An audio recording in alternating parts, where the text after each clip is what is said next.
Pierre Vichy. Et on remonte. Attention.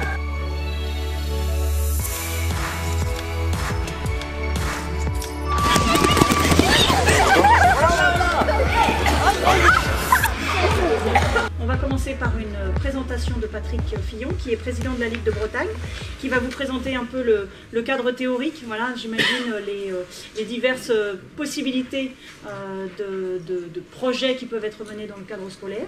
Bon, bonjour, Fillon Patrick. Comme Hélène a dit, j'ai depuis 2 ans, enfin même 3 ans, fait des interventions sur des écoles publiques d'éducation nationale. Je suis retraité d'éducation nationale, donc je connais la maison, et c'est aussi parce que je connaissais quelques entrées que j'ai pu monter ces projets. Donc je vais vous expliquer un peu comment ça s'est passé à travers le déroulé qu'il va faire.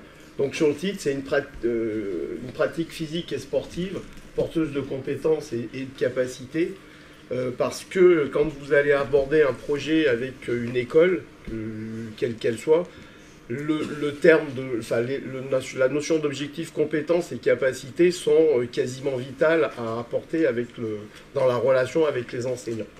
Voilà, donc ensuite il faut penser les 4 structures, donc maternelle, élémentaire, ce qui fait l'école primaire, après collège, lycée, avec les âges, bon ça c'est les classiques, mais il faut garder en tête la notion de commune pour les maternelles et élémentaires, conseil départemental, conseil régional, par le fait que le projet que vous allez monter, il faut que vous ayez ces institutions en place par rapport aux notions de subvention, de dépose de projet, de contact.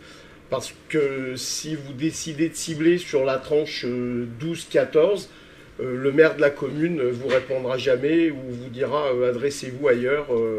Voilà, donc c'est avoir ce niveau de présence, mais aussi à la fois par rapport au temps scolaire, mais au temps périscolaire. Après, la troisième ligne, elle n'intervient pas en 3e temps, mais c'est le 3e pôle de fonctionnement.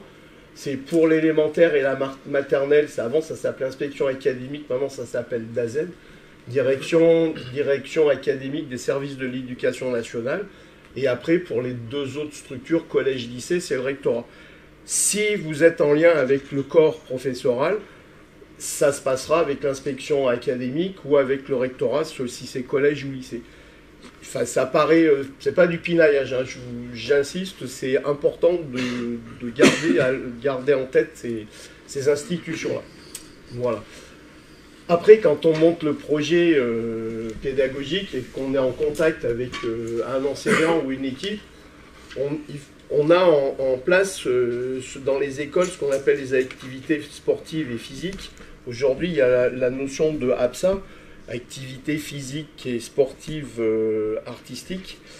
Et il y a 3 points, donc les 3 mots que vous avez, c'est agir, comprendre, s'exprimer. Après, vous pouvez le tourner dans tous les sens, hein. S'exprimer, comprendre, agir. Enfin, la mécanique sur ces 3 mots n'a pas d'entrée, quoi. Par contre, il faut que ces 3 points soient dans l'intervention quasiment systématique, quoi. Après, à vous de les gonfler, ou de les articuler, ou de les mettre en architecture à votre souhait. Mais par contre, il faut qu'ils soient toujours là tout le temps. Après, il y a un 2e point, c'est sur les caractéristiques du développement. Alors, il y a 3 mots: développement moteur, affectif et cognitif. J'ai passé une grosse partie de ma vie avec ces mots dans ma tête, dans mon travail, parce que les enfants, les jeunes, c'est 3 composantes qui vont revenir en permanence.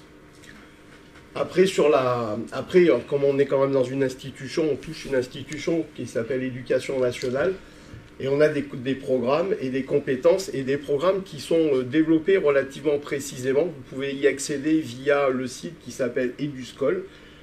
C'est de la littérature un peu rébarbative, certes, mais vous avez des points ultra précis et qui sont en accès libre à tout le monde. Les programmes ne sont pas réservés juste aux enseignants. Et dans ces programmes, vous verrez des compétences ou des capacités qui sont notées, et dans l'aïkido, on a vraiment un outillage de réponse à ces éléments qui est énorme. On a vraiment de quoi répondre à l'enseignement de l'EPS à l'école. Enfin, à l'école, au collège et au lycée. Alors, bon, là, un tableau. Alors, on va retrouver tout le double entrée. Sur les colonnes, moteur, cognitif, affectif, social, c'est toute ma vie d'enseignant de petits, de moyens et de grands. J'ai passé mon temps à travailler sur soit l'aspect moteur, soit cognitif, soit... Alors j'imaginais que vous êtes un peu un ingénieur pas du son, mais vous avez 4 consoles devant vous, et il y a des jours vous allez être plutôt sur le plan social, plutôt sur le plan cognitif, et en même temps il va falloir que vous ayez en tête ces trois lignes, 3 ans, 6 ans, 6, 8 ans, avec des grosses... Enfin, ici c'est très résumé, avec des points très forts. Par exemple, si vous voulez travailler sur le moteur, là, 8-12 ans, l'âge d'or des acquisitions motrices, précision de la motricité, adresse, coordination, ben vous êtes en plein dans la tranche CE2, CM1, voire début de CM2 ou CM2. Et là, on peut y aller, on bouge, on fait des exercices, on met en place des situations. Et il faut, allez, on peut y aller, on peut pas gaver, mais il faut donner à manger, à croquer. Et c'est une période pas bénie, mais pas mal quand même. Voilà. Donc ça, c'est important. Alors c'est vrai que c'est un tableau qui paraît comme ça très compliqué, mais avoir un peu ces idées-là en tête, ça permet après de structurer et de se dire, bah là, aujourd'hui, je vais être plutôt dans l'action, demain, je serai plutôt dans la construction de l'action, enfin, etc. Après, dans un domaine un petit peu plus... entre guillemets spécifique des programmes. Donc on retrouve en colonne maternelle, élémentaire, collège, lycée, avec les appellations 1, 2, 3, 4, et puis c'était cycle terminal. Bon, ça c'est des appellations institutionnelles, cycle 1, cycle 2, cycle 3, cycle 4. Et si vous êtes en projet avec une équipe pédagogique ou avec des enseignants, c'est du vocabulaire que vous pourriez être amené à entendre. Donc c'est juste en référence, cycle 2 par exemple, c'est la classe de CP, CE1, CE2, et puis derrière on va retrouver derrière les apprentissages fondamentaux, puis dans les grandes compétences, un bloc là, développer sa motricité, etc. Et ensuite le champ d'apprentissage. Donc quelque part, ça complète ou ça alimente le tableau précédent, ou les deux tableaux, le tableau précédent et celui-là, peuvent être côte à côte et ça peut permettre aussi de structurer le projet et d'amener de la consistance à la démarche.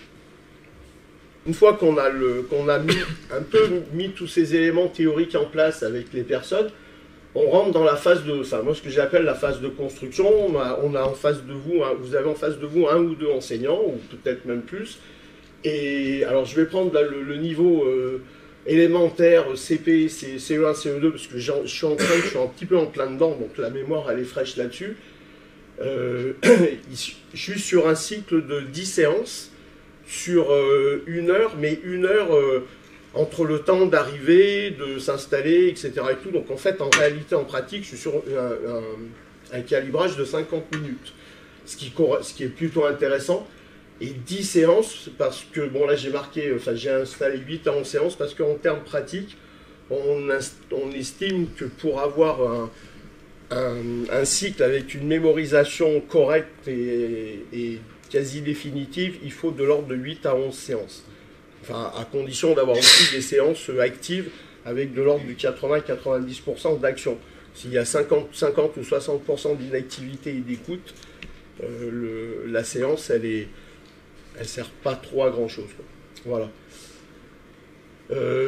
Avec juste un dernier point, après dans la colonne de droite, il y a lien avec projet classe et école. Alors il y a entre parenthèses éducation à la citoyenneté, projets transversaux avec les autres matières. Dans un projet avec des enseignants d'école élémentaire ou du collège, on peut être amené à avoir ce qui s'appelle des démarches transversales et avoir éventuellement à faire des points en termes de langue, en termes de géographie, ou en termes de culture. Par exemple, on peut parler de calligraphie, voire de cuisine, ou d'éléments de ce type de vie de tous les jours, quoi. Voire aussi de travail sur la citoyenneté. Et l'aïkido dans tout ça, Alors on va reprendre par rapport à la diapo d'avant où je vous avais parlé CP, CE1, CE2. Donc on est plutôt sur une phase d'initiation. Alors c'est pas le mot initiation, quelque part des fois je l'aime pas trop parce que on pense que l'initiation c'est pas très important, sauf que si un jour on veut avoir des personnes avec des compétences et des capacités élevées, il faut commencer un jour, donc l'initiation a quand même une grosse importance. Et après vous avez une déclinaison, appropriation des règles du dojo, donc là vous avez 5 tirés sur lesquels on est vraiment des éléments Aiki, mais qui sont en totale liaison, en totale relation avec les éléments de programme ou les éléments attendus par les enseignants d'une école, enfin d'une école privée ou publique, hein, peu importe, en termes de contenu et de développement de l'activité en termes pédagogiques. Voilà, donc alors après, en même temps qu'il y a tout cet aspect théorique que je viens de développer l'un après l'autre, sécurité, confort et hygiène. Alors, je me suis rendu compte qu'au fil des années de mon travail, je mettais en place d'abord enfin pas de la sécurité, je les attachais pas, mais d'abord je vérifiais que quand on allait beaucoup bouger, il n'y avait pas de problème, que s'il y avait un petit chute ou un problème et tout, ils allaient se relever, qu'il n'y avait pas de souci, que quand on était installé dans l'activité, on n'ait pas de problème de confort, et puis qu'il y ait que l'état des locaux, etc., soit propre. Et ceci dit, ça permet avec ces 3 mots, après, quand vous allez regarder les locaux, les installations, les tenues vestimentaires, les effectifs, etc. et tout, par rapport à ce triplet de mots, ça permet d'amener une mise en forme ou une mise en pratique, un cadre de pratique plutôt conséquent, et on a de bonnes conditions de travail avec les enfants. Après, un point qui est un petit peu, qui concerne surtout l'école maternelle et l'école élémentaire, c'est en général, ce sont les enseignants qui écrivent le projet. Alors, je suis un petit peu désolé de vous dire les choses comme ça, mais c'est un petit peu l'institution qui donne la chose.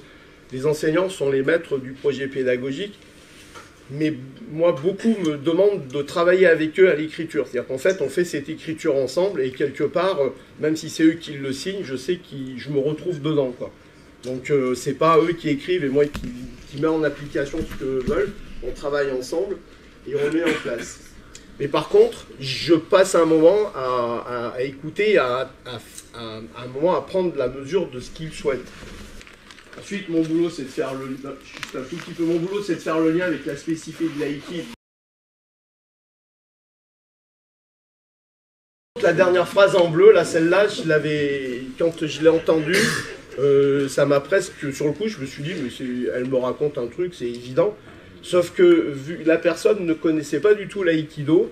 Elle est ce qu'on appelle maître formatrice, c'est-à-dire qu'en fait, elle intervient dans la formation des enseignants du cycle de l'école élémentaire et de l'école maternelle. Et elle me dit, la coordination haut du corps, bas du corps, sur les tranches de cycle 2, CP, CE1, CE2, est très difficile.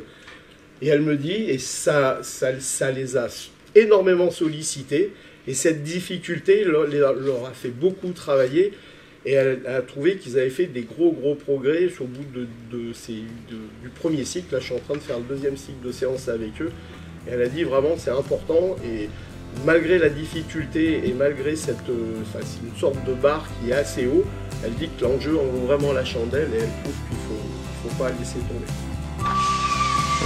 どうぞどうぞ。Aiki.